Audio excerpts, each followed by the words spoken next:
Хора, току-що влезнахме, по-скоро аз влезнах в останалата сграда. Аз трябва да държа рай. Да, той ще стои отвънка. Защото не искаме да загадим. Така. Сега ще разглеждаме. Трябва малко да пусна тук местото.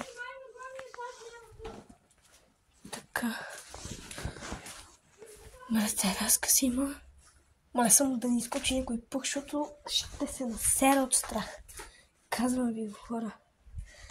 Право ужас. Тук са затиснали с такива метални. Надолу е мазето, после към него мога да слезем. Внимателно. Внимателно ходим. Не е малка тази сграда. Даже бих казал, че е доста голяма. Добре. Тук има някаква дупка. Най-вероятно това е била печка или пеш, някаква такава, не знам. Не знам честно казвам какво е било. Ако доверим тук. Малко опасно. Алекс!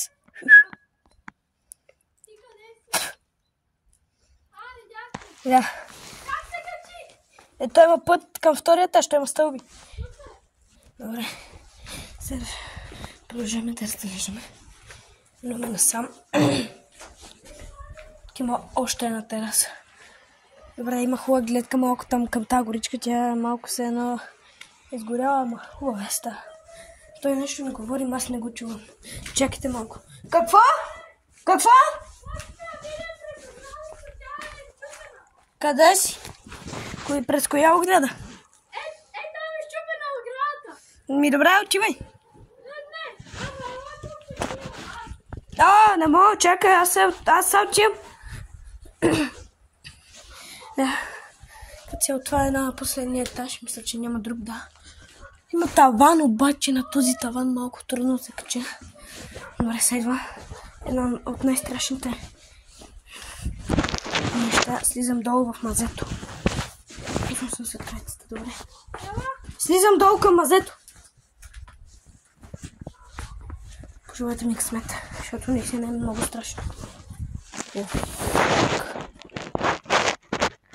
Моля, почи го. Той казва, майка ти. Наистина е много страшно. Няма нито един човек тук, ме е страх никой живото да не ми изкочи. Защо не искам да ми изкача никой? Настъпих нещо. Ох, любимо. Ох, че ме оплаши, ей! Стига ме оплаши! Майко! Ай, влизай през мазето! Ух. Добре. Много хубаво. Да. Като цяло, хора. Това е. Да.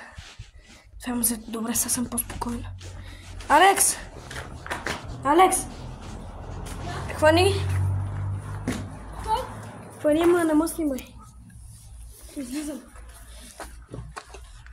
Ето го и дворът. Сега ще го видите по-добре и кладенецът.